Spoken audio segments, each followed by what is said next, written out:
right, hello and welcome to another episode of the Long Ball Football Podcast, a weekly podcast about all things football in Portugal. You're listening to myself, Albert, and once again, I'm joined by the two titans of Portuguese football, Kevin Fernandes and Andrew Batista.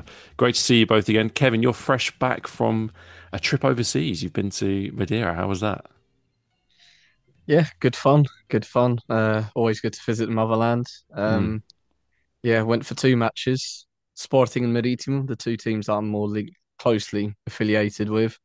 Sporting gave me a bit of a headache in the first half. I'm sure we're going to get into that eventually. Oh, we will. Yeah. Marítimo was a little bit of a headache just because of the performance. Second division football isn't always the most consistent, but look, but both of the teams got the wins, so I'm happy. Drunk a lot, ate a lot. Now I'm back here. It rained today, so I'm miserable back in England. But Yeah. yeah, it was a good trip, football wise at least. Very good. And Andrew, me and you, we've been stuck in the UK. But listen, your team perhaps transported you to, a more enjoyable place with that performance, maybe.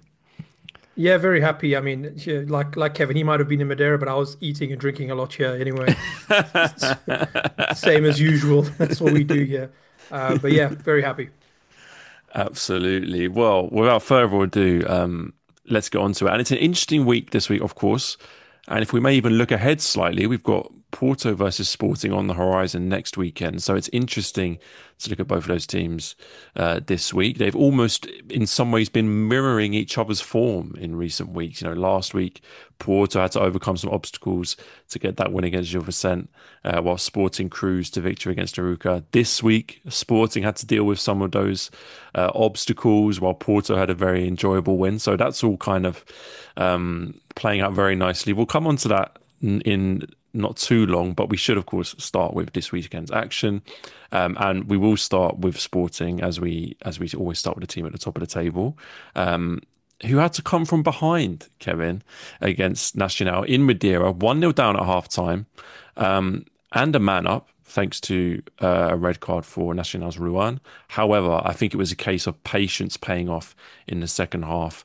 They stuck to their job, and four second half goals, including that hat trick from Pedro Gonçalves, maintained their winning start to the season. Kevin, you are over there reporting live from the Choupana, so yeah, let us know. Let us know your thoughts. Yeah, that was a little bit harder than expected. I think a lot of people were thinking it'd be another case of tiki taka, and it wasn't as Mm, simple as the other matches.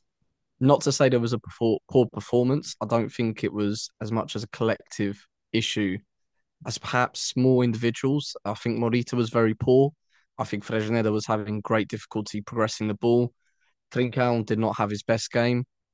Morita ended up going off injured, but he was very poor in the initial stages. Mangas is full of energy. He's quite influential in attack at the moment. He does go forward. He's quite vertical, but it's not like he's the best at executing that final pass. Sporting had plenty of opportunities in the first half. It's not like they were having difficulty carving Nacional open, but at the end of the day, it was a little bit harder to get that initial breakthrough.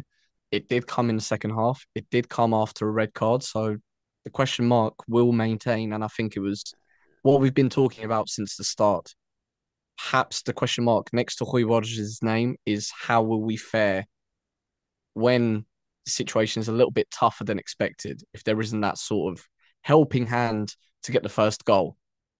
Um, it was a little bit more difficult than expected. Nacional, they looked most threatening on those set plays, the set pieces, especially those even just standard crosses in. Those were their best opportunities, and that should be something Sporting are looking at because there were patterns that you could see repeated with every ball that was going in. You could see the loose man, you could see the sort of chaos in the box. Um, I don't think Nacional were overly impressive even in the phase before they they got that red card, but they did make the job as difficult as they could given the circumstances. Obviously, we're familiar with Tiago Margarido. We're also familiar with Nacional's transfer policy where they bring in a load of players. They're still gelling. I think they'll be good due to the individual characteristics of the likes of the goal scorer. Zevitor next to him, he's a decent centre half, traditional but very decent at what he does. Lucas França is not a bad goalkeeper. Mateus Dias, Labidi, they're both good players. Chucho's a very good forward. I think they'll be good. I think it might take a while for them to gel. But yeah, I think it was a lot of Sporting just having a little bit of difficulty, a bit of bad luck to get the first goal. When it went in, it got a lot easier. Maybe the scoreline is a bit flattering for Sporting because it doesn't really show through the numbers that they had a little bit more of a tough time to get the breakthrough. But yeah, I don't think at the end of the day, if we did look at like XG and the quality of chances created at times, it's not overly exaggerated. Nacional weren't overly impressive. They had some good intentions to go forward and play football, even with the 10 men, but there's not a whole lot there to work with. There's not a lot of chemistry between the players. It's very much a work in progress still. And perhaps with some better individual games, because it looked like a one-off for the likes of Morita and Trincão, who have been very consistent. Maybe it would have been a little bit easier in general. And yeah, I think all that's left to do is really praise Pod, Pedro Gonçalves, because I think he's been having a bit of a tough time getting back into form. Obviously, he's back with the typical passes to goal because they're not shots. They're just perfectly placed. They look even more impressive in real life, I have to admit. Suarez probably deserved the goal. He obviously had one ruled out. Um, I think he was very good with the back to goal play, just what he does in association, linking play together. Once again, it's what is going to really differentiate him from Gyökeres because the comparison will always be there. He is a different player, and I think that's what's going to make the fans draw to him even when the goals aren't there. Inacio was very important, building up from the back, as is Debas, but I think Inacio was really playing incisive balls with a lot of regularity. And other than that, I'm very impressed with the people who came on. Harder giving a response. What it means, if it's a farewell, if it's giving a response properly, we're going to have to wait and see because I think that's still up to be questioned. I think Vagianidis, but he once again a very good ball in when he comes in, so he will provide good service. I think it's a case of him getting up to speed. He clearly has a little bit more going forward than Fresneda, so we'll have to watch that space. And I think not the man of the match because that's naturally going to go to Pedro Gonçalves, but Koscielny did change the game when he come on. I think he was much better in midfield. He kept things ticking a lot more. Seems a lot more up to speed, surprisingly, than Morita seemed in that game. And I think when Koscielny gets up to speed and in terms of match fitness and can play the 90, because he's a very high intensity player, I don't think he'll let that spot go. I think he'll be considered, despite the need to rotate and all of that, I think he'll be considered the starting man because you just saw the sort of difference. And it's something that Morita seems like he's been not at 100% for a while. He's obviously a very reliable, consistent player, but you just see a little bit more intensity, which suits the way that Rui Borges wants to play. That sort of on the front foot and at times very aggressive press and the passing range that he has. It was on full show at the Choupana. And yeah, thankfully, and another thing to point out just to close, as much as there is a bit of a stigma around Choupana because, yeah, it's in the middle of the mountains. And yes, I can confirm it's very difficult to get there because they do close roads off and it is a bit of a nightmare at times. The visibility is very good.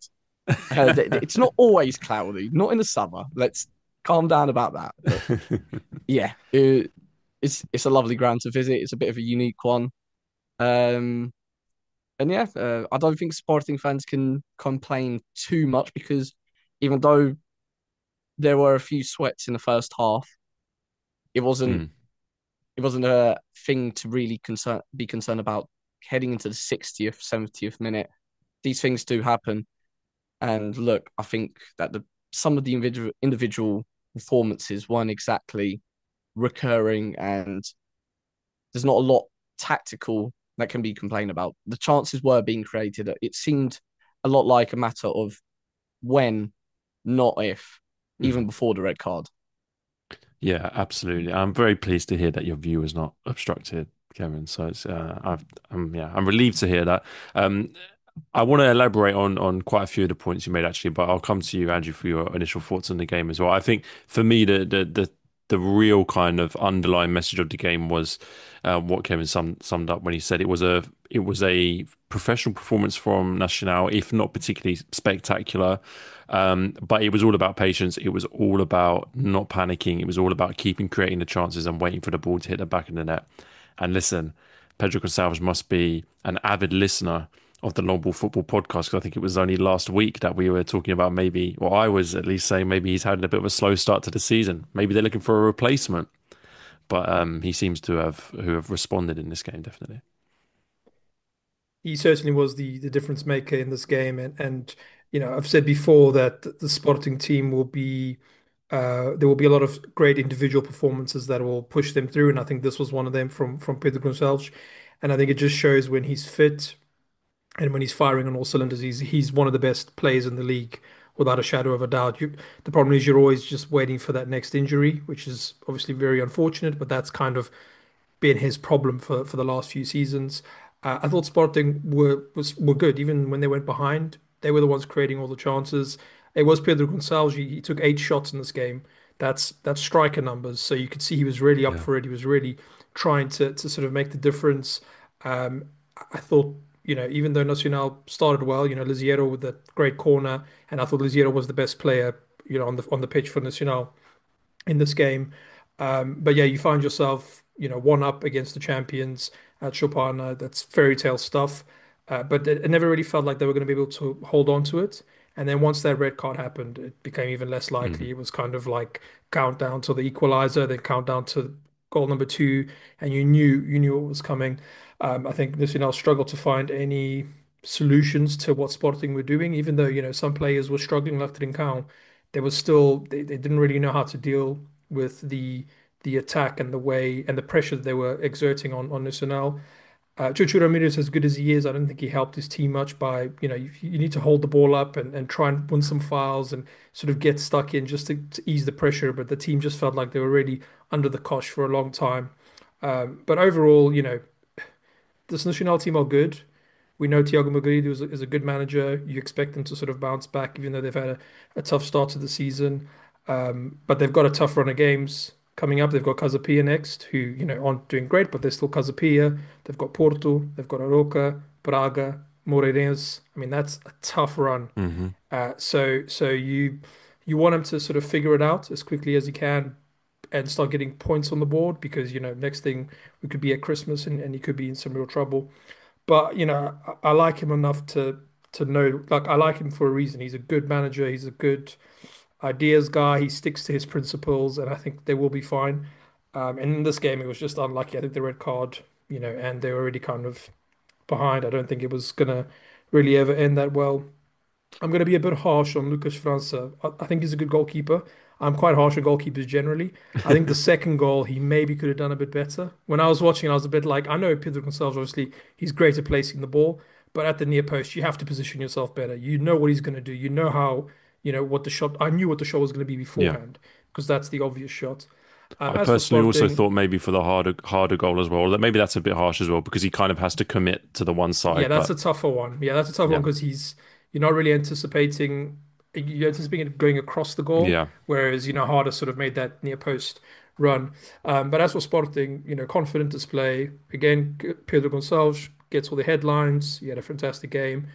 Kevin's already mentioned Kocherasvili had a mm, really solid performance. He showed that he can slot into that midfield competently. Luis Suarez, 2 assists, and his work off the ball is what really impresses me as well. He's so relentless. I mean, if you're a defensive unit trying to play the ball out, from the back, and you've got him in front of you with that sort of his energy that he has and his hardworking sort of diligence, that's really a nightmare. I think Rui Borges will be happy. The team showed resilience. They got some confidence going into the Porto game. And I think just generally, you don't have that many big injury problems. I mean, Diomande, I'm sure you could do with Diomande, but I think the Bust and Gonçalo Inácio are doing great yeah, together. And it's almost like since the Bust has come into the team full time, Gonçalo kind of gone up a level, particularly in his passing and his distribution. It's been really good, and it's something like we knew that about Gonçalo, but it's something that you're really seeing now. I mean, he looks really, really good. Yeah. Yeah, and I think you've both sort of summed up the real key areas of success for Sporting in this game. Kvaratskhelia was probably, obviously outside of Pedro Gonçalves, was probably the most eye-catching performance just in terms of coming off the bench, replacing Morita and making such a difference. I think has stated such a big claim for his position in that team, like you said, Kev. And to see him, my biggest memory from this game was late into the game where he wins a tackle and puts the ball up for a throw in, and he's celebrating the tackle. I think he didn't even win his own team a throw in, but fair play to him. He clearly enjoyed it. But yeah, I thought he was definitely one of the main protagonists of the game. And it is definitely interesting to look at the striker positions. I mean, Luis Suarez, I'm still keeping a close eye on. I mean, the first thing to say is, listen, the guy's wearing number 97. The number of times I've looked at him and thought, wow, Thiago Esgaio has gone really, he's getting really involved because I think he's wearing, because of the 47. Looks like 97. It takes me a second. But anyway, he's making a big impact on the game. He's definitely not Victor Gyökeres. Most notably, in this game, in this weekend when we saw Victor Gyökeres for Arsenal take a penalty off a 15-year-old kid, and then you see Luis Suarez, there's no way in hell that Victor Gyökeres would pass the ball to Pedro Gonçalves on that chance, So that's kind of the difference. I don't necessarily mind it. I know some people would kind of maybe read into that and say they would want their striker to have that I psychological very much edge. did mind it. That's all I'm going to say. No, I know. I agree. That would be my position as well. But I know not everyone is like that. Some people wouldn't mind. Some people would really want him to have the kind of that killer instinct. Say that's what your striker needs.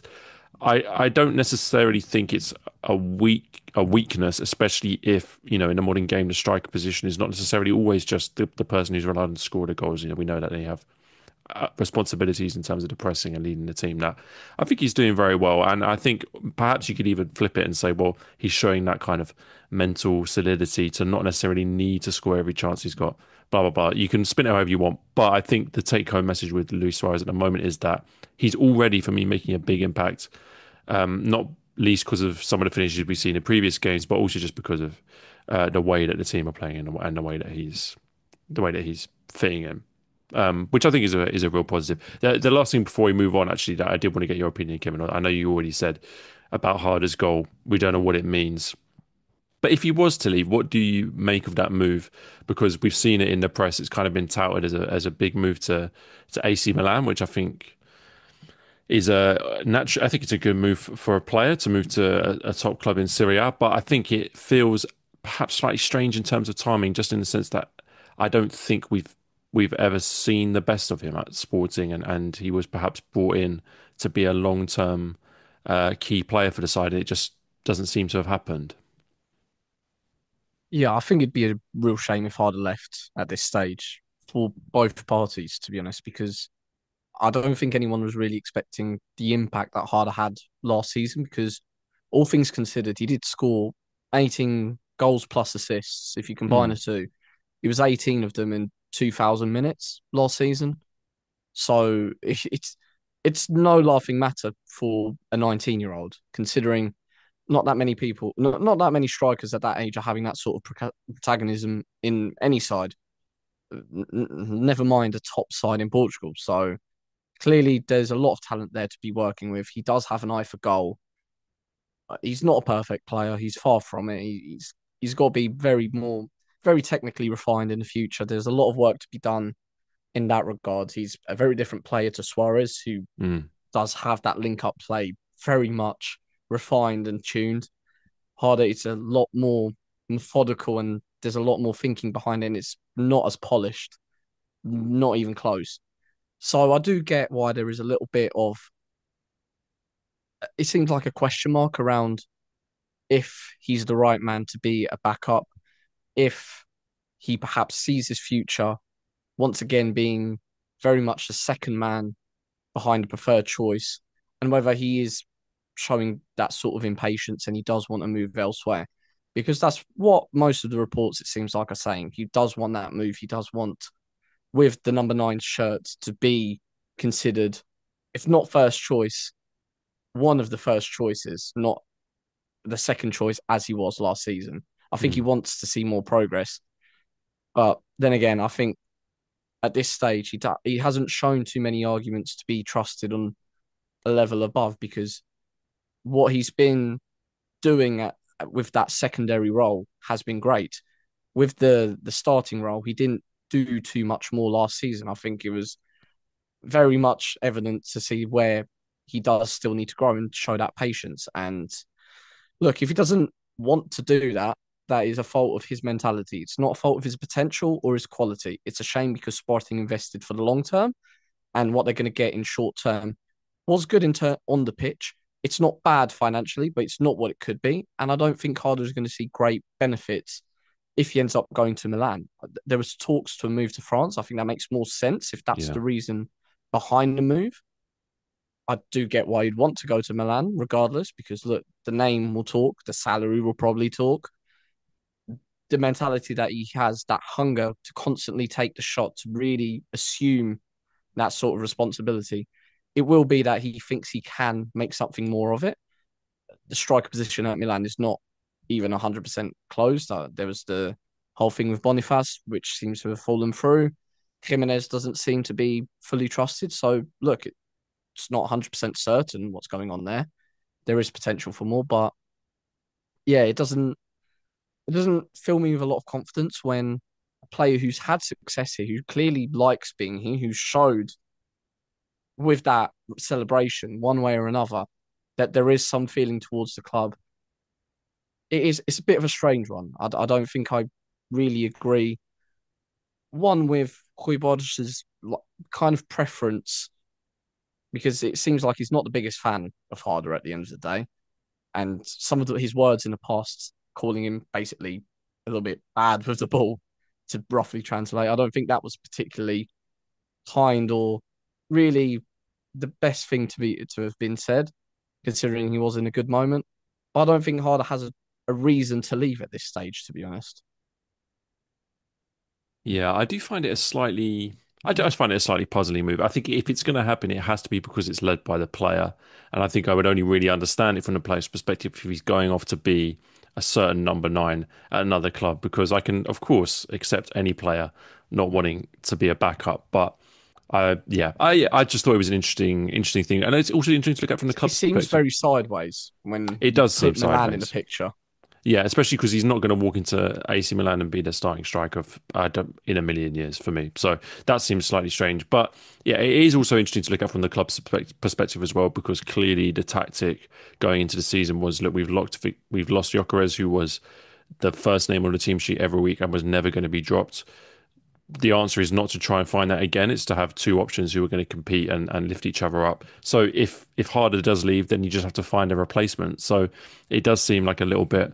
I don't think it makes sense for the club to lose the player. I don't think it makes sense for the player to go to a club like Milan. But of course, if it is being led by the player and they do have their heart set on leaving, it's hard to keep a player like that at the club. So we'll see. We'll It see is how it plays harder. out. It is I'm very much sorry. harder. We'll see how it develops over the next few days anyway. But I do want to move on to Porto because, as I alluded to, it was a fantastic result for the club. They dominated Casa Pia at the Dragão and got themselves a 4-0 win. This was very much more like the performance we saw on the opening day of the season against Vitória. It was a very impressive display. 2 goals from Borja Sainz and one each for Nechmen Perez and William Gomes. It was a particularly impressive goal from Gomes as well, which I'm sure Andrew will describe with great delight. But ultimately, I think after that struggle against Gil Vicente Andrew, it was just nice to get back to that kind of very positive type of performance that we saw on the opening day of the season with the real kind of dominance in the game. Definitely. And going into this game, there were question marks over, what adjustments Farioli would make in the absence of Samu. And then Pepe gets injured. He hurts his eye in the warm-up. The ball hits him awkwardly, and he's ruled out. And then William Gomes steps in. It's unlucky for Pepe, who he's on a good run of form finally, and then he gets injured in this way. It's very much the story of his life in a way at Porto, where as soon as he gets a bit of momentum, he sort of loses it. But despite these issues, what we saw was dominant. It was a professional and ruthless performance. It wasn't perfect, and there's definitely still some things to work on. But it was hard to fault anyone's performance in this game. I thought Alberto Costa with another great game. He continues to really make that position his own, and he's so good on the ball. He's really intense. He's kind of aggressive, but he's also got great quality. You know, in his passing and his crossing. I thought he was really good. Two assists. One of them was that shot that was deflected in. It's hardly a great pass or anything like that, but the game is the game. I thought again a good performance from the two centre backs, even though there wasn't much to do because let's be clear, Casa Pia were pretty dreadful in this game. But good performance from the centre backs. I think Nuno Perez continues to sort of improve. I mean, he's clearly a very talented centre back that has, he's a bit rough around the edges. But then you get to play with someone like Bednarek, who's very experienced, very calm, he's composed, he has a presence in that back line. And I think that's good for a player like Perez. The midfield again was immense. Froholt was very good. Varela was great. Gabriel Veiga, good again. This is, the midfield is sort of getting that momentum of game after game looking good, even though they struggle in the Gil game. If you keep them in there, they're going to keep doing the things they do very well, particularly Alan Varela. I'm a big Alan Varela fan. Hmm. I don't think there's been a podcast episode where I haven't mentioned him once because yeah, I'm a really big fan of how he plays. Borja Sainz with a great brace. He kind of needed it because he had a poor game against Gil Vicente. He was Mm. one of the players I pointed out that had a pretty poor game. It was a tough game, but he particularly had a bad game. But yeah, really good brace. He's known for cutting in on the left and finishing. So it was good to see him get two sort of varied goals like this. Mm. One being more of like a finish, like a striker's finish, in the box, and then the second, obviously the gift from Chamba later in the game. And then there was the William Gomes goal, which is the sort of pick of all the goals. Yeah. And he's a 19-year-old, he can be frustrating at times when you watch him, but he's so talented, and that's very clear. And his ability to run with the ball, 1v1, dribble past players, he has that confidence. And then to sort of do all that and then take that shot from there and finish it that way. I mean, he's really talented, and I think if Pepe's out for a while, it seems like he will be the stand-in, and we should trust him, even though he's young. He might not be good every time, but um, he is pretty good. Luke De Jong had a good game. He made a nuisance of himself. He took up some good positions. He didn't have sort of he wasn't as eye-catching as Samu is on the pitch. He doesn't have that intensity, but he also wasn't asked to do what does Hmm. either because he can't. He doesn't Hmm. have the legs to, and it's not something he's ever done. I think the most important thing was getting a confidence boost and a dominant win without any fresh injuries going into the Sporting game. That's really big because it's going to be a tough game because Sporting, they're sort of on a good run. We just spoke about how good they are. We got a Francisco Moura sighting came on, and it seems like he's trying to get him back in as soon as possible. Um, that's a bit of a problem position at the moment Mm. with Martin Fernandes out. But we got to see him a bit. There were a few adjustments made to the system as Farioli had Martin sort of joining in and sort of being that extra man in midfield. Francisco Moura and Zadu, they're not really good at that, but I think he's gonna try and get Francisco Moura to do something like that. Um, so yeah, overall, just a really good performance. Happy with the results. Casa Pia were really poor though. So I forgot about your dislike for Casa Pia, Andrew. This reared its head last season, didn't it it? did, but this game was particularly bad. I think the only Yeah. positive is probably that Patrick Skerder was so good because it could have been 6 or 7. He made some pretty good saves. So yeah, Yeah, I'm not. Sorry, I'm not having a go at you because I had exactly the same thing in my notes. That Sekera was probably the only positive for Casapia in this game. Listen, we'll let them off. They'll have easier games in the future where we'll judge them a bit harsher. But I definitely think that the main positive from this game was the impact of, in my humble opinion, the two players who kind of came in off the back of injuries, and I will include Luke De Jong in that personally, even if, as you say, it wasn't perhaps an incredibly eye-catching performance from the striker, but I think it was a very important performance because what do we need from Luke de Jong, or what do Porto fans need from Luke de Jong in this situation? It's not, like you say, it's not to recreate the Samu performance, which is never going to happen. It's to give what he can to the team. And I think we did see that in many ways with his experience, his hold up play, his, like you say, it sounds like damning with faint praise, but just being a nuisance in the box and Hmm. causing problems and ultimately giving space to the other perhaps more talented players to kind of do their thing a bit more, which is might sound again a little bit patronizing, but I think it is an important role to play. And like you said, the most important thing was the adjustment without Samu and without anyone who can be a direct replacement. And it was to just kind of adjust the team slightly to get the best out of the other players. And like you say, Borja Sainz really was one of those players who really benefited from that. I think with many more chances to run at goal and to get into the box and all that kind of thing. And the two goals were well deserved. And of course, William Gomes, who was a surprise addition, but again another player who I think when we talked maybe even in the preview show in the first episode of the season about perhaps squad depth being the thing that might undo Porto, to see those type of players make a good impact is just another real positive to the team. Kevin, I'll get your thoughts on the game as well, because obviously you won't be too pleased to see this kind of result for Porto ahead of the Clássico, but I think they do deserve some credit, surely. Yeah, Porto look great. There's no escape, even if I wanted to. The facts are there. The performances are there. The result was there in this case, especially.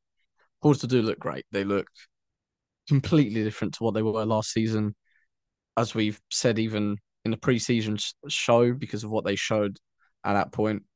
A very different intensity. Their high press is going to create them a lot more chances, as it has done. It's going to suffocate teams. It's going to really put them under the cosh, and that will definitely be something that Sporting will look at, because I think that was a huge part, especially of the Supertaça.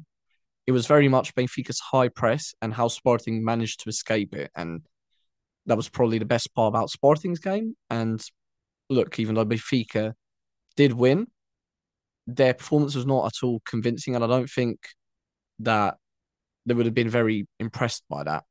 And Porto are doing these presses, even just swarming individual players at some stages with such intensity that, look, Inacio has a mistake in him occasionally. If one of Fresneda is not the most comfortable on the ball at all times, there is a mistake in some of these players. Sporting have shown in certain instances in the past that perhaps in these high pressure situations, they're not as seasoned as Porto, that comes with a whole different, and look, I don't want to use this word, but aura at the end of the day, because you go to the Real and you do feel the weight of it. Porto are an experienced club at this sort of stage. They are a superior club to Sporting in that right, because they know what it is to win in these big matches. They probably the masters of it, even compared to Benfica in that realm. They're visiting Alvalade. Sporting have improved in these sorts of results and these performances in these sorts of games, I feel. But Porto are coming off of very good momentum, and they really have the opportunity to make Sporting feel uncomfortable in the initial stages. And that's usually what was their undoing in those sorts of matches. So it will be a very interesting contrast. In terms of this game, it's not a lot more to be said. I think Andrew really resumed it well. It's just cruise control. Casa Pia did not impress us in the game against Sporting, nor in their last game. They looked overly impressive. It looked very one-dimensional. Obviously, they're not a club with a lot of resources, but usually they're sort of astute signings and really maximizing the little they have and being organized, compact, and hitting on the break. That's usually what they're known for. It wasn't a great showing from them. Not a whole lot of positives to take from it. From the little I saw, it looked like a Patrick Skada show. A couple of plays here and there probably are superior to the back line, because that was a horrendous showing. Uh, that I can't really be kinder than that. I expect big things from Chamba. I was very impressed by him. It was a poor showing from him. Look, it happens. But yeah, other than that, I think the two standouts for me at least were the two wingers, just because I think Borja Sainz hasn't been the most impressive player so far, but I can see why he was brought in because I felt last season, and I think I did mention this in the pre-season show, it Porto did lack that cutting edge, just really entering the final third and having someone who, outside of Samu at least, you're going to get a good shot from him. He's going to take the shot. He's going to prepare the shot well. He's going to make that incisive run. Sainz is that sort of player. He reminds me a bit of Pedro Gonçalves in the first season at Sporting, who got 20 plus goals. And it's because he was making those movements. He was comfortable taking those sorts of chances. Sainz perhaps won't have the most impressive performances in compared to Pepe or even the likes of Veiga or Froholt, but I think it'll be very useful because he has a lot of that final third impacts that Porto did lack last season. And William Gomes, he's more than an alternative for the right wing from what we've seen. Perhaps won't be the most consistent. He's not the most complete player at the moment. He's got a lot to grow. But in terms of raw ability, technical ability, and the ability to make things happen and really have the audacity to try and do it, he's got that in abundance. And that goal, there's not a lot of players in that Porto team who would do it. Perhaps only Mora would have the audacity to even try it. So I think it's a very good sign to have the likes of Mara and usually William Gomes on the bench because those are two game changers in the making for sure. Um, yeah, I don't think Porto could ask for much more. That this game was done before half time was over. It's a nice little prolonged rest, at least mentally, until the Clássico. And at that point, it's going to be a test of fire for both sides at this point. Absolutely. Andrew, I know Kev sort of gave his thoughts on the upcoming Clássico a little bit there, so I don't know whether you want to offer any thoughts ahead of the big game on Saturday. I'm just, I, I'm a bit worried about how I want to see how our centre backs fare against Luis Suarez. I think he's something he's quite difficult to contain. He's quite difficult to sort of keep track of because of the way he moves. And then obviously Pedro Gonçalves and Trincão. I mean, Trincão had a bad game against Nacional. He didn't even have a shot on target. But the way he started the season and the quality that he has, I mean, that front three is really something something vicious. So that's the real only concern because I don't think we've had a proper test where we've had a really good striker and a good couple of wingers to really test Bednarek and Perez, and then obviously, is it going to be Zaidu or Futsishimura to start that game? Albert Costa, he's very good offensively. His defending's okay, but he's not like the greatest defender ever. So that's really the only big concern I have. Now I'm a bit worried about Kochverashvili because I thought it was going to be Morita, and with Morita, I know what he is. He's a good midfielder, but you sort of know what he is. Whereas now it's a little bit different. But I think our midfield is really strong at the moment, and I'm quite confident in how they'll sort of deal with that. But yeah, it's going to be a really great game. I think this is a really well matched sort of showdown with two teams that are in good form, that look good, that are sort of playing almost to the heights of their power. I think, Sporting can improve and Porto can improve in ways as well, but they're sort of playing at a really high level at the moment, and it's going to be a great, great game. Yeah, I completely agree with that.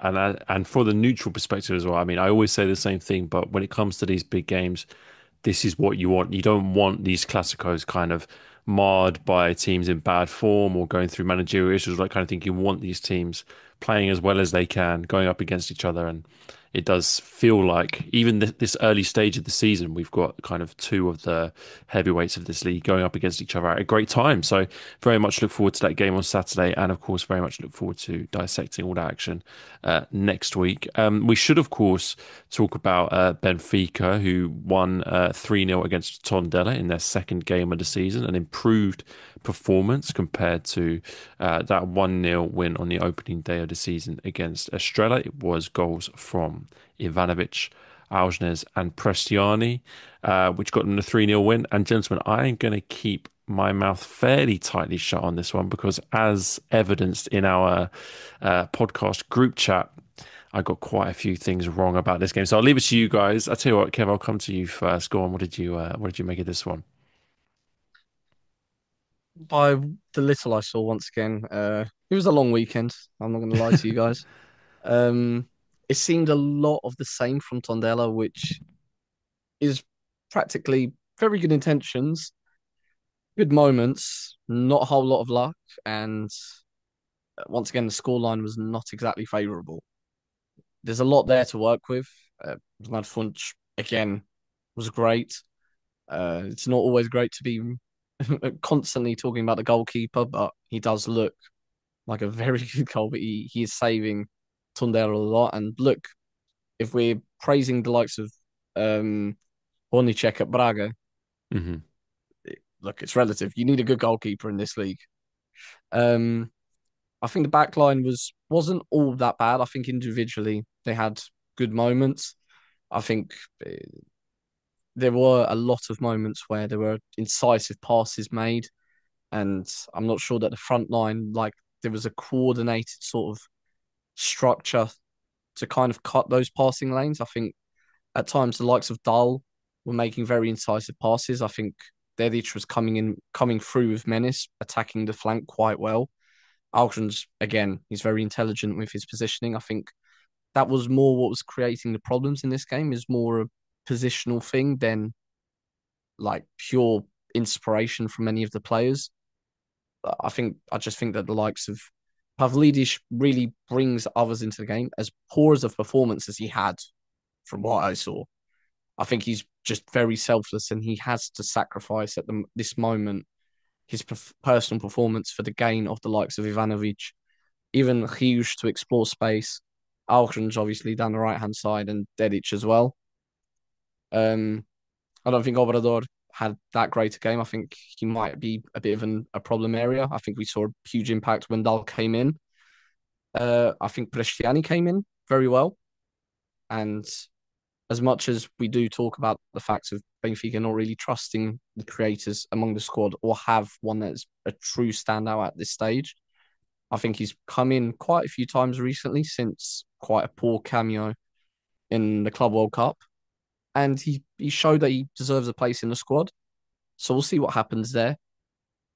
And I'd say personally, the biggest change about Benfica's performance is having Tomás Araújo at the back. Because as much as I like Antonio Silva, and look, he as a defender, pure defender, he is solid. He's a very good box defender. He's come into good form. On the ball, neither him or Otamendi stand out. And Tomás Araújo with those incisive passes, the progressive play, it's not even a comparison in terms of quality. Araújo gives Benfica more solutions. He accelerates plays a lot faster.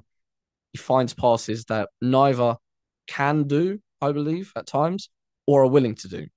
And even carrying the ball forward and really just advancing a few meters to then find a solution, Araújo really makes Tondela a lot more uncomfortable, and any other position more uncomfortable, just because he's got a complete skill set in that regard. And as good as the other back line can be, Otamendi and Antonio Silva aren't as complete in that area. And yeah, I think it was quite convincing from Benfica as it was Porto. From the start, the result never seemed in doubt. Tondela had a couple of good phases, but the result seemed kind of inevitable. And look, I think we've said the same thing about Tondela until this point, which is they've got good signs and they've got good players, and they've showed here and there phases in matches that they can do more. And I'm going to say the same again, but yeah, it's not 100% convincing at this stage. And if it continues, I'm not sure if Vieira even gets the opportunity to build on what I've seen more from Tondela from than Casa Pia, for example. I think that this performance, despite the scoreline, was more convincing than what I saw Casa Pia do against Porto or Benfica, for example. And for that reason, I'd have to back Tondela to a decent enough degree to stay up and somewhat comfortably, because I'm not too convinced at the bottom of the table by the quality of all of the alternatives to go down, to be honest. Yeah, and I think that is a very, very good point, actually, that Tondela in this game definitely showed more than other smaller teams have showed against the bigger clubs. Although, from what we saw of Benfica's performance in the first game of the season, Andrew, perhaps they're still a little bit behind in their preparation. I definitely still think we're seeing the effects of a short pre-season where the team is still getting up to scratch. And definitely in the first half, I thought Tondela had moments where they could have done more, where they could have caused more problems and perhaps made it even more of a kind of test for Benfica. But as it was, they weren't able to, and Benfica did take advantage. 3 goals is a very comfortable scoreline. I think the two things I went on record as saying was one, that Joe Hodge was having a very good game and he was then hooked at half time. And two, that Benfica weren't going to score with a player like Algenes on the right wing. And then he goes and finishes in the way that he did. So, in many ways, I feel like Benfica have me to thank. But no, it was an improvement on last week, even if still not perfect. But I still think that Benfica are an improving team, especially based on, like I said, the preseason that they had. Definitely, Tondela, they did a lot of the same things that we've seen them do well this season. They were positive, they were brave in possession, they were proactive, and they were a little bit unlucky early on anyway. And then, Benfica grew into the game, and we saw some rotation in this one. I think he had one eye on Europe, and he started Tomás Araujo, and I agree with what Kevin was saying. He's definitely an improvement on Antonio Silva.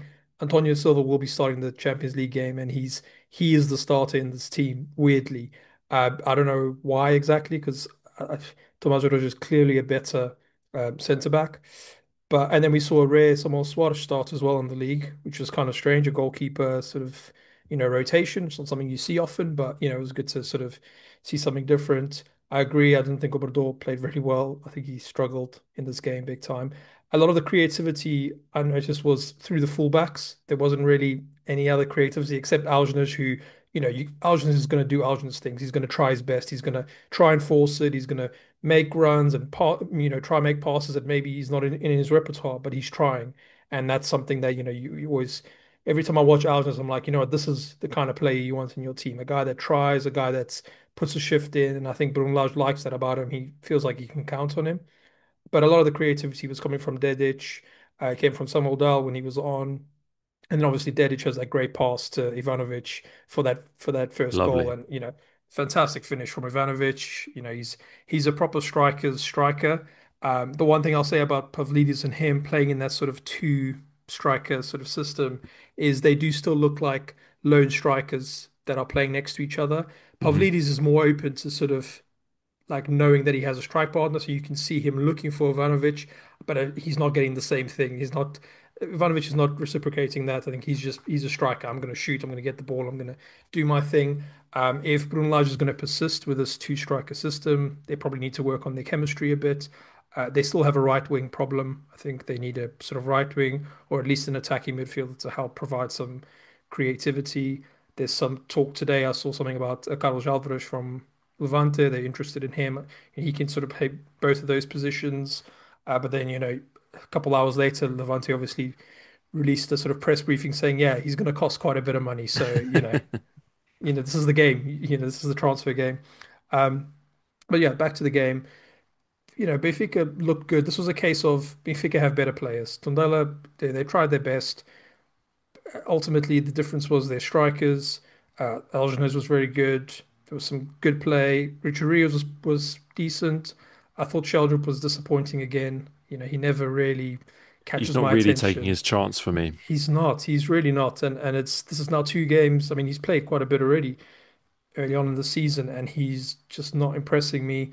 Prestiani looked good when he came on, and I think he sort of has a claim to like being in the starting 11. I mean, he scored his goal. He's still quite raw, and he makes a few, silly decisions, but you expect that from a young player who's sort of learning, and I think his energy and his willingness to run is impressive. So yeah, I mean, they won. It was fine. Tondela tried their best, and it is what it is, really. No, and I think that's a very, very fair assessment. It was very much a case of job done, which Mhm. is totally fine. I think that the question marks for me with Benfica still just lie in how they're going to be able to sustain their form and whether they're building a team good enough to mount a title challenge and a kind of to be competitive in Europe, because I think what we're all kind of alluding to is that there are still perhaps some question marks in the team, and they may be able to get a win over the line against Tondela and against Australia Moldova in the first week. But is that going to be sustainable? Is the form going to be sustainable? And are they going to build a kind of positive team with momentum and belief in the dressing room and belief from the fan base and all those kind of things that you need to sustain over a whole season, especially when the opposition are looking in a very good place in terms of both Sporting and Porto. All right, gentlemen, I think we will look ahead to a few other games from this weekend. Perhaps we might rattle through them a little bit, but there were some quite eye-catching scorelines from the rest of the league that I think we do at least need to touch on. One of the more surprising results, perhaps, from the weekend, Braga's 2-2 draw with ABS. They did lead through Rodrigo Salazar penalty, but they fell behind before the end of the first half with goals from Rafael Barbosa and Diego Duarte. I thought Braga were knocking on the door in the second half to try and get something over the line, but they had to wait until the 86th minute before Fran Navarro was able to head home an equaliser and salvage a point for Braga. Andrew, I'll come to you first in this one, because for me, it just seems clear that Braga's issue at the moment is not with creating chances, which they seem to do in abundance, but it's issues at the back, because for me, the defensive issues in this game were right at the forefront of the game. I mean, the two goals they conceded, I thought, were very poor. I don't think it was just in this game. I think this was a Mm. case of the sort of chickens coming home to roost a bit for Braga. They kicked off the season with the two back-to-back 3-0 wins against the newly promoted teams, but they gave up a heck of a lot of chances in those games. And if they didn't have Hornicek in goal, who's a very good goalkeeper, who kept them in those games and kept the clean sheets, it could have been worse. In this game, no such luck. They go ahead, and then there's the Rafael Barbosa, and I think if he doesn't miskick it, Hornicek probably saves it. But he kind of miskicks it. He fools him. Hornicek goes flying. It's one of those sort of comical goals that happens in football. And then the cheek to celebrate it. Rafael Barbosa, come on, you miskicked it, dude. But anyway, If that was me, Andrew, I would be running off with my shirt off, take your waving jersey it off, of around my course. head. Um, and Avies, we've spoken about them. They're not the best team. They don't play the greatest football. And Braga kind of made them look kind of good, I guess. Yeah. Even the second goal, Diego Duarte's goal, that was really good play. He was strong on the ball, the turn, the finish. It's a good play again. But yeah, Braga's problem at the moment is in defense. And I don't want to be mean to him, but how is Paulo Oliveira your starting centre back in this day and age? It's just baffling. He's probably thinking about some of the other games he's got coming up, and I don't know, but it didn't really make sense to me. I thought El Wazani, who was the other striker in this game, was pretty anonymous as well. Mm. Um, yeah, they they're relying a lot on specific players. Rudig Salazar is one of them. And then obviously Leonardo Lelo, who's got 4 assists this season. Braga have scored 8 goals. So half of the goals has all been assisted by him. So that just shows you the sort of reliance on him and his attacking threat. Um, so yeah, I mean, there was sort of a question mark at the beginning of the season. We spoke about this in the preview show. Carlos Vizens, can you do it? This new thing and all the six midfielders, etc., etc. Um, the answer is maybe, but he needs to sort his defense out. Because Avies is not that great. Um, yeah, and that's it really. Oh yeah, and I saw there was another interesting stat from Avies. I don't want to kick them when I'm down because I've already kind of said they're not very good, but they had a pass completion rate in this game of 58%, which is tremendous. It's unseen in this league. You don't see that kind of numbers. So there you go.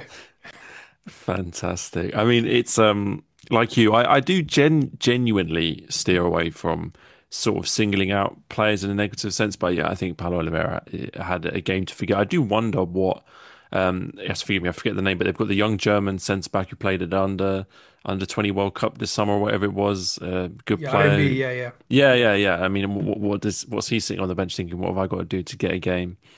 And but the very interesting thing about Braga is, listen, as we all know, football is a completely results business. So we can sit here talking about the holes in the team or whatever, but certainly at the beginning of the season, the results were there, with the wins in the league and also the European qualification campaign is going well.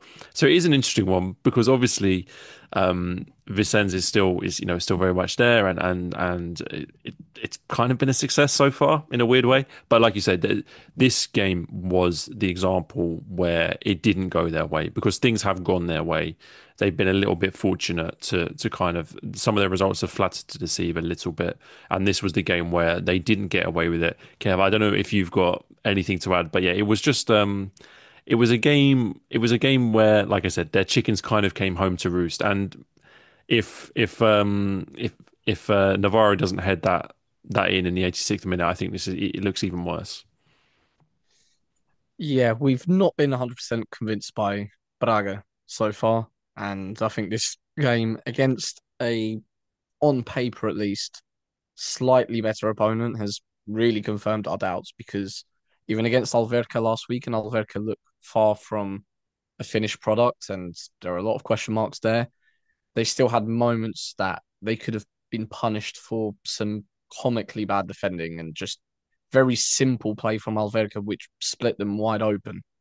In this game, it wasn't even much of the sort because both of the goals were not particularly fascinating or coming from great merit of the opposition for some brilliant, intricate play. But the defensive issues were there again. And really, what changed between this week and last week on paper was Hornicek did not save. Hornicek did Mm. not have the same sort of match that he had last week. Saves were not made from the goalkeeper. So if that's what they depend on defensively, then it's not a good sign. And look, I will have some sort of sympathy for them because the rotation has been great, and I personally, at least, do not think that this is their best 11. I hope that Vincennes does not think that this is their best 11 because that would be very, very, very questionable defensively and even going forward because I am not all that convinced by this strike partnership. I continue to think that Braga have two better solutions in Navarro, and I know he probably doesn't count because he's forcing move or whatever's going behind the scenes. I'm not 100% sure, but Banza as well. He's still on the books and he's Crazy. superior to both of those options. So I think that's a very strange one. Obviously, the likes of Dorjal is on the bench is also another mark. Bright in me should obviously be playing. Paulo Oliveira should not have been playing for Sporting in 2015. I don't know how he's playing for Braga 10 years later. Even less in quite an aggressive backline at times. Didn't make sense then. Does not make sense now.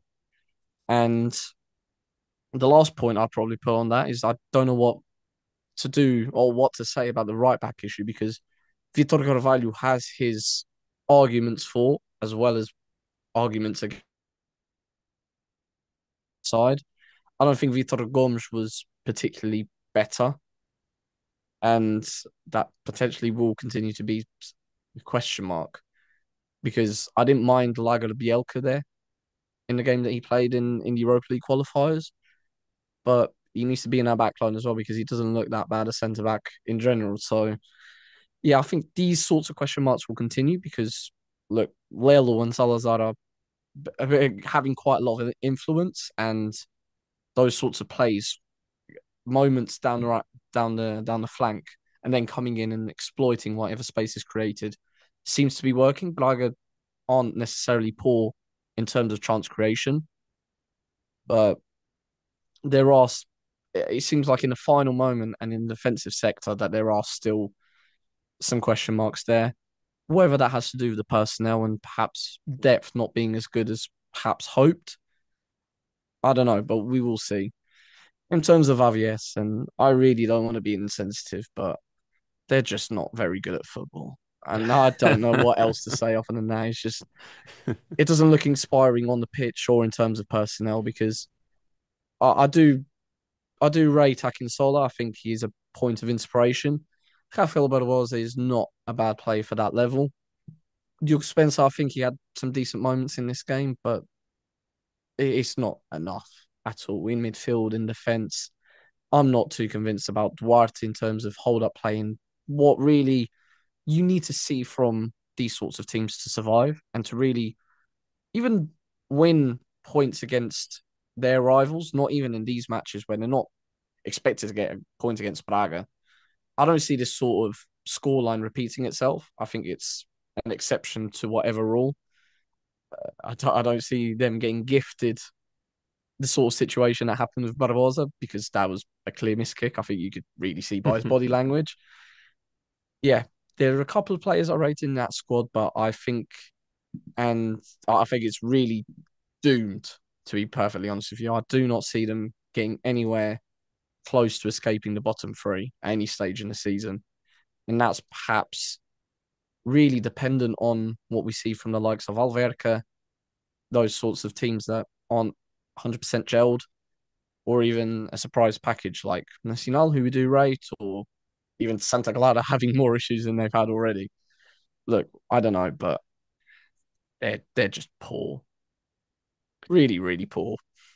Yeah, and do you know what the thing was? We had these conversations about AVS last season where it's a real problem for a team when they just don't seem to have any kind of identity. And I know that's not a real sort of analytical word to use when it comes to a team, but what's the process behind signing the players? What are they looking for? What are they trying to build? Even down to who. We kind of on I think on this program we kind of criticize sides for really doing long ball forward and trying to depending on that sort of thing. Hmm, I don't see them have the personnel to even play that way, to be no, perfectly honest. I don't no. see passing ability. I don't see the hold up ability. So it's really, really strange at the end of the day because at least with Casa Pia, you can see the intention. The quality might not be there. The conditions to do more might not be there.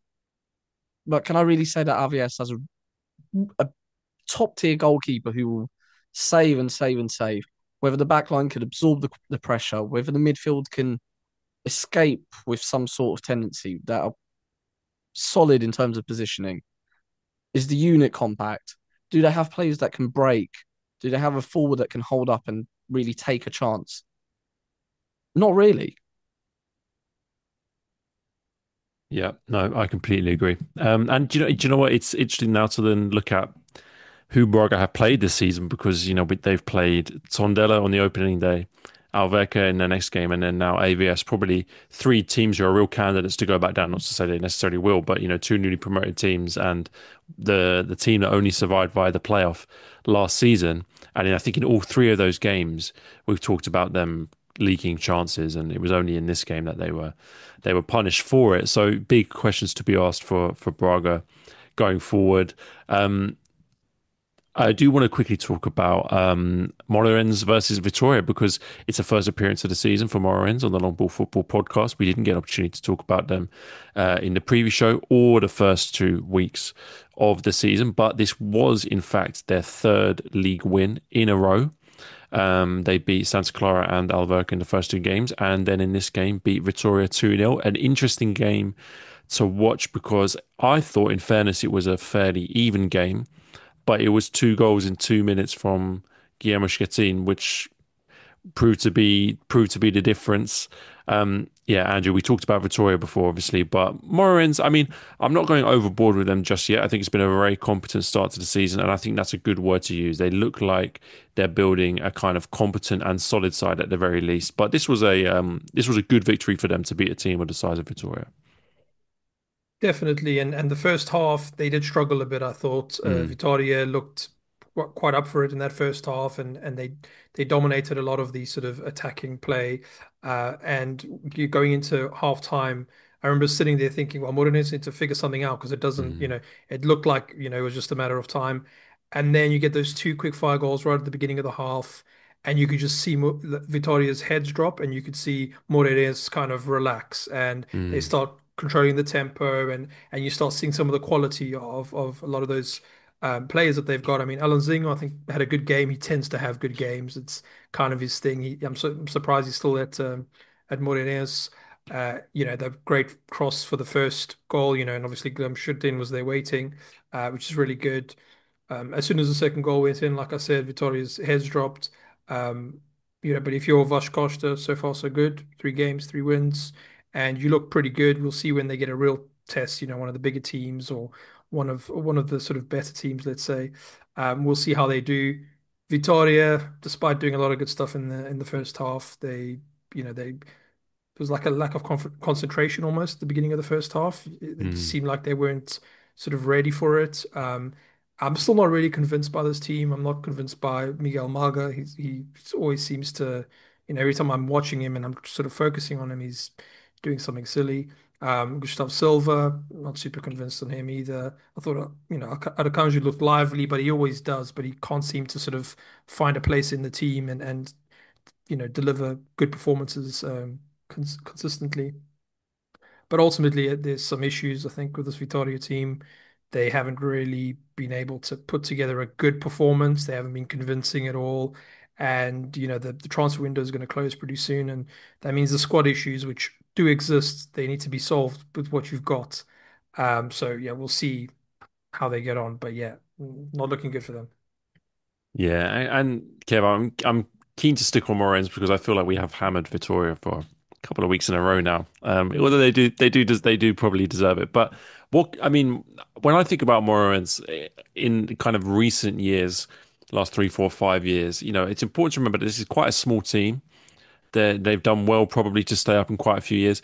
There's never really been a time when I've looked at the team and thought that they were doing something really interesting or really exciting. I think the closest I came to that was, under your friend and mine, Vasco Sciabra, when I thought they had a kind of a character about them that I liked very much.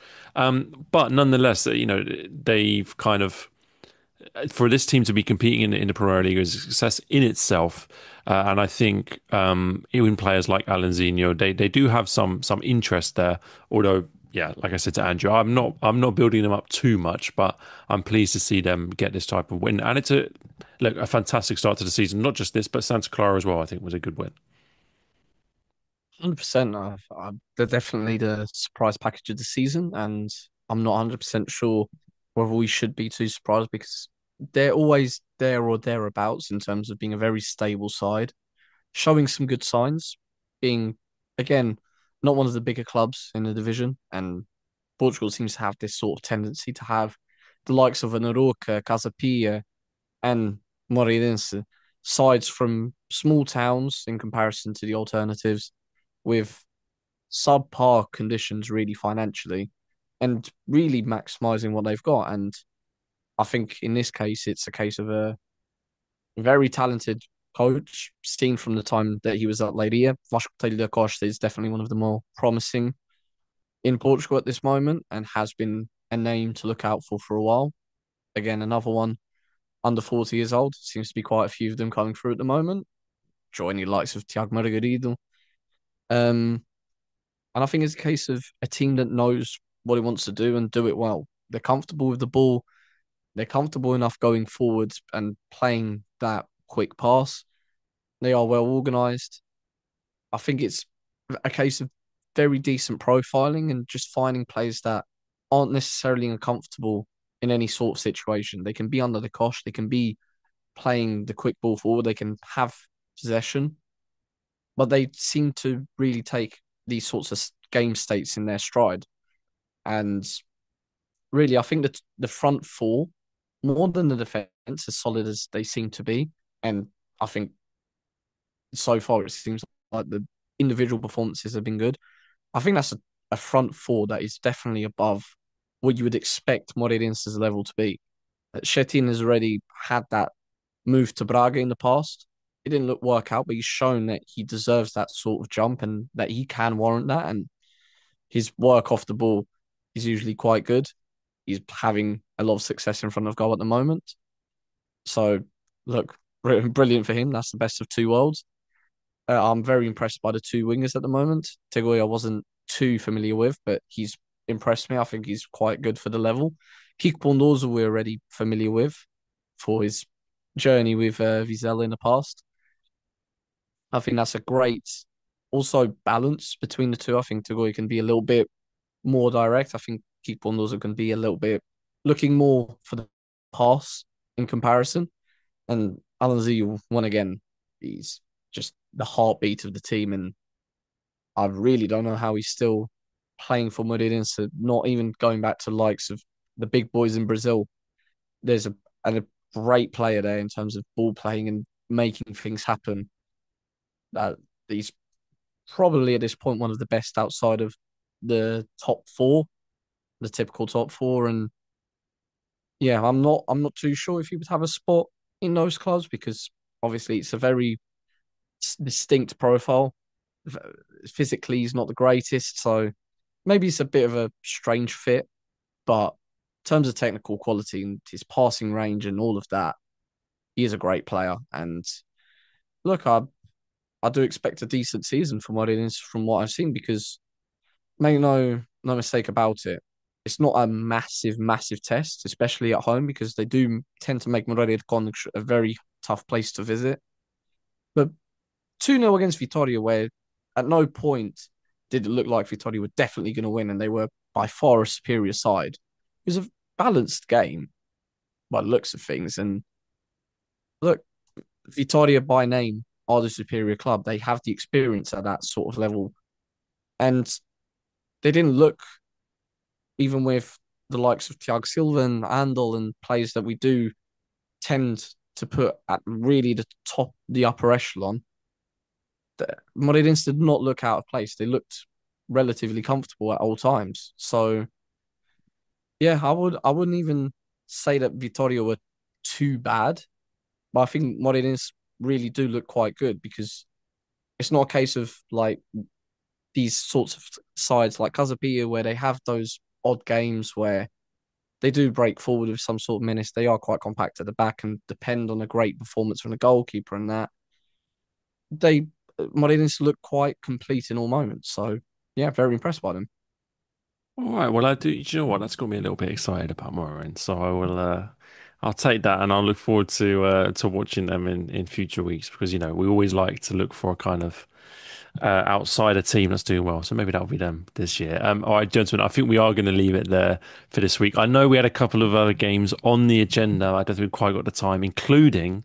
Aruka 3, we are F3, which I was tempted to discuss, not least because of that eye-catching scoreline.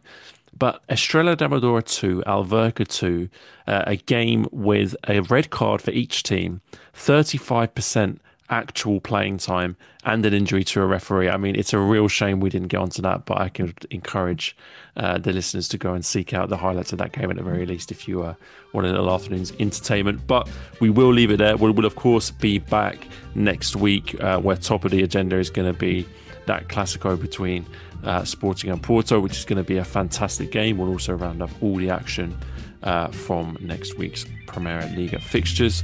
But yeah, I think it just leaves me to say thank you very much for listening, and we'll see you next week.